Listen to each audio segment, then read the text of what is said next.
Hi Leute, ich habe hier einige spannende neue Sachen vor mir liegen, die ich jetzt gemeinsam mit euch auftragen möchte. Und ich habe auch endlich diese Sonnencreme von Garnier getestet. Als allererstes möchte ich euch ganz gern dieses kleine Apothekenschätzchen zeigen, das ich letztens entdeckt habe, als ich auf der Suche war nach meinen Lieblingskapseln, die es leider nicht mehr in der Drogerie gibt. Und da habe ich die eben in der Online-Apotheke gekauft und auch gleich das hier mitbestellt. Und das ist so ein angenehmes, so ein geiles Produkt. Das kostet nicht sonderlich viel. Hier ist unter anderem Panthenol und auch Allantoin enthalten. Aber die Formulierung ist so ein bisschen basic. Nur zu diesem Preis habe ich auch ehrlich gesagt keine große Erwartungshaltung an irgendeine innovative oder super spezielle Formulierung. Das Tolle an diesem Produkt ist einfach, dass es dermaßen angenehm auf der Haut ist. Denn die meisten Panthenol-Produkte, die ich so besitze, sind mir persönlich zu klebrig. Also zumindest in dieser Creme- bzw. Gelform. Das ist immer so ein bisschen schwierig bei Panthenol, da eine gute Balance zu finden. Macht man zu viel rein, wird es etwas klebrig und auch zäh. Und das mag ich persönlich nicht ganz so gerne. Aber dieses Produkt ist einfach nur ein Traum und das trage ich unfassbar gerne über Nacht auf. Also vorher sprühe ich mich mit meinem Gesichtswasser ein und dann kommt eine dünne Schicht von dieser Gelcreme drauf. Und ich sage euch, das ist einfach nur super, super geil. Dann weiß ich gar nicht, wie oft ihr mich gebeten habt, diese Sonnenmilch von Garnier zu testen. Ich benutze die auch schon eine Weile und habe sie mit unterschiedlichsten Produkten ausprobiert und natürlich auch mit Make-up. Und ich habe mir auch eine Meinung dazu gebildet. Ich schüttle die natürlich vorher und ich weiß nicht, ob ihr das hören könnt, aber die ist schon recht flüssig, jedoch weniger flüssig im Vergleich zu einem Sonnenspray. Ich würde das Ganze tatsächlich als Sonnenmilch einordnen. Ich habe mir hier wie immer 1 Gramm abgewogen, um euch die korrekte Menge auf meiner Haut zu zeigen. Und das Erste, was mir negativ aufgefallen ist bei dieser Sonnenmilch, ist der Geruch. Denn die riecht sehr, sehr alkoholisch und das ist auch kein Wunder, denn hier ist vergällter Alkohol enthalten. Also wenn ihr Probleme habt mit höheren Mengen an Ethanol, dann wird diese Sonnenmilch nichts für euch sein. Und ich muss euch auch ganz ehrlich sagen, dass mich das während der Testzeit auch arg gestört hat, weil bei mir auf meiner sehr empfindlichen Haut, also je nachdem in welchem Zustand sie gerade ist, solche Mengen an Alkohol einfach dieses typische Stechen auf der Haut verursachen und das mag ich überhaupt nicht. Mal davon abgesehen, dass es auch relativ oft passiert, dass mir dieser Alkohol in die Augen steigt und die dann anfangen zu tränen. Also ich kann schon verstehen, dass viele diese Sonnenmilch feiern, aber ich persönlich bin kein großer Fan davon, weil mir der Ethanolanteil einfach zu hoch ist. Der UV-Filter Oxysalate hier enthalten ist bis zu einer maximalen Einsatzkonzentration von 5% in der EU zugelassen.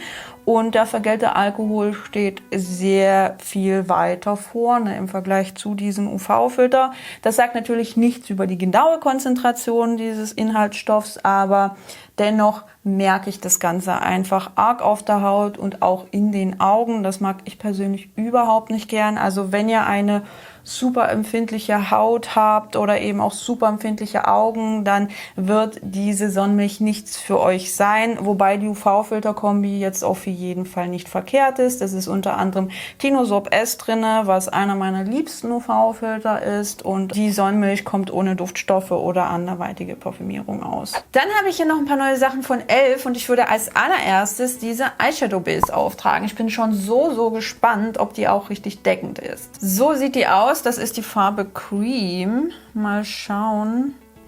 Oh, die ist ja doch etwas fester.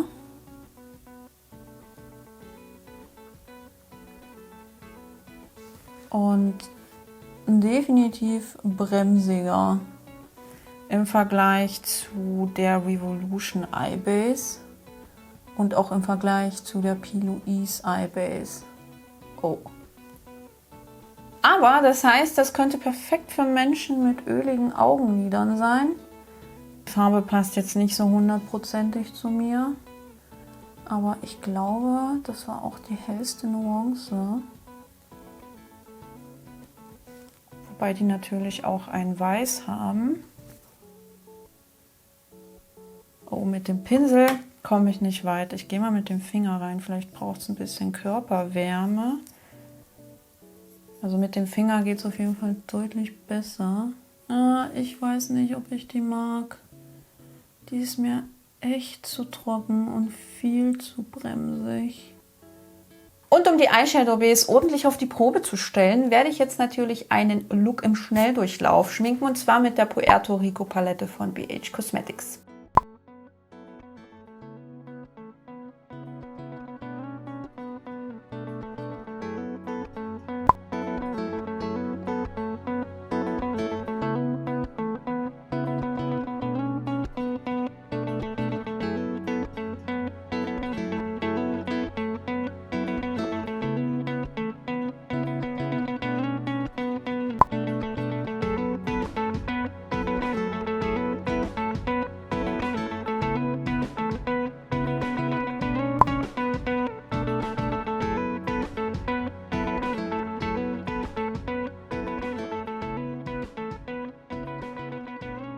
Da bin ich wieder mit meinem fertigen Augen-Make-up und ich muss sagen, ich liebe es sehr. Ich habe auch bereits ein bisschen Lippenstift aufgetragen und zwar ist das der e.l.f. Sheer Slick Lipstick in der Farbe Orange. Den finde ich so, so toll und benutze den auch schon ein Weilchen. Der hat sich sogar in meinen Rucksack bzw. in meine Handtasche eingeschlichen, was ja immer ein sehr, sehr gutes Zeichen ist. Und an dem mag ich einfach den Tragekomfort. Nicht nur diese wunderbar korallige Farbe. Korall! Sondern auch das Hautgefühl, was er hinterlässt. Er ist nicht zu schmierig, hat aber so eine leicht pflegende Note, lässt sich easy auftragen und was ich besonders toll an diesem Lippenstift finde, also der ist jetzt von der Haltbarkeit nicht so super, aber der verschwindet sehr, sehr gleichmäßig, weil es gibt manche so transparenten Lippenstifte, die einen unschönen Rand auf den Lippen hinterlassen. Das macht der hier überhaupt nicht und er hinterlässt auch so einen dezenten Stain. Als nächstes habe ich hier das Creme Blush von e.l.f. und zwar in der Farbe, Moment, Turks and Caicos. Ich habe es bestimmt falsch ausgesprochen, sorry. Auf jeden Fall dieser wunderschöne, korallig-pinke Ton. Der müsste ja jetzt perfekt zu meinem Look passen. Ich hoffe sehr, dass das Creme Blush nicht so fest ist wie die Eyeshadow Base, weil ich meine Cremeprodukte tatsächlich am liebsten mit einem Pinsel auftrage. Also nicht alle, vor allem diese, die ein bisschen farbintensiver sind, wie eben Blush oder Bronzer. Und dafür nutze ich am liebsten diesen Pinsel von der Rossmann Eigenmarke. Das ist, glaube ich, der Highlighter-Pinsel, die Nummer 023. Davon besitze ich bereits 3 Stück, weil ich die einfach für die unterschiedlichsten Cremeprodukte benutze. Ich weiß, das sieht für die meisten von euch wahrscheinlich relativ klein aus, aber da Cremeprodukte dazu neigen, so ein bisschen hin und her zu flutschen, mag ich das besonders gern, sie erstmal gezielt aufzutragen und dann je nach Vorliebe ein bisschen weiter zu verblenden. Dann dippen wir mal rein. Das geht schon mal ganz gut. Dann schauen wir mal.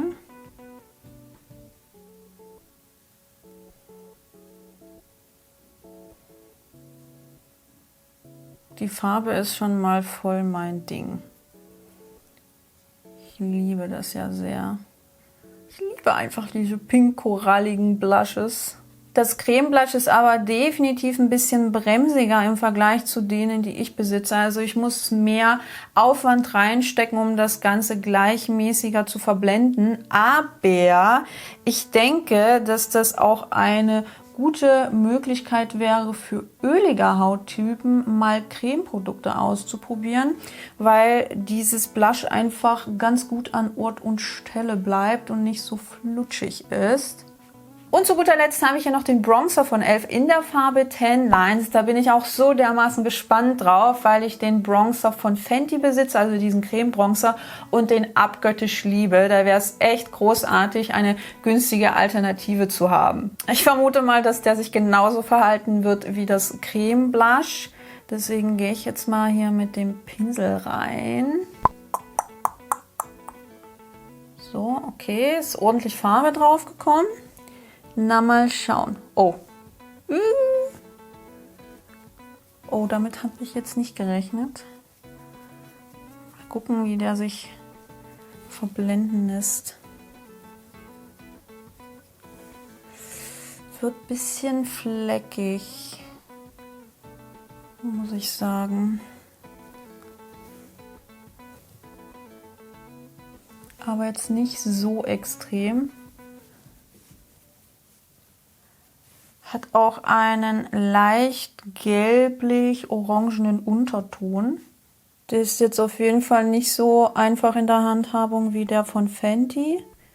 Also der flutscht auch nicht so gut über die Haut und man muss aufpassen, dass man nicht zu viel mit dem Pinsel aufnimmt, weil der einfach nicht so schier ist. Das war's schon mit den neuen Produkten, die ich mit euch gemeinsam auftragen wollte. Und jetzt würde ich euch noch eine kleine Zusammenfassung geben von den Sachen, die ich mochte und die ich weniger mochte. Und ein Produkt, das ich weniger mochte, ist auf jeden Fall diese Sonnenmilch von Garnier. Die UV-Filter-Kombi ist auf jeden Fall in Ordnung und man kann sie auch ohne Probleme in einer entsprechenden Menge auftragen. Es sind keine deklarationspflichtigen Duftstoffe oder anderweitige Parfümierungen enthalten, also wirklich top.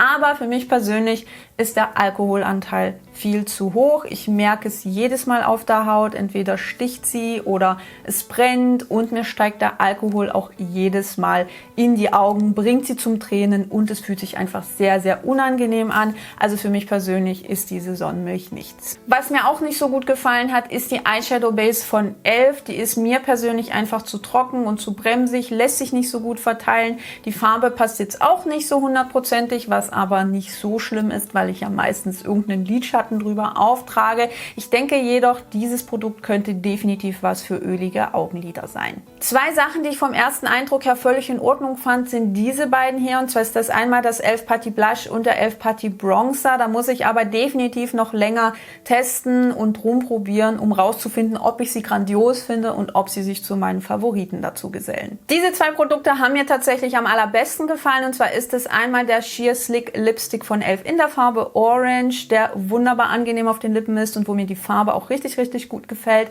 Und natürlich auch noch das Panthenol Aloe Vera Gel, das sich easy auf der Haut verteilen lässt und auch super angenehm wässrig leicht ist und natürlich mild formuliert.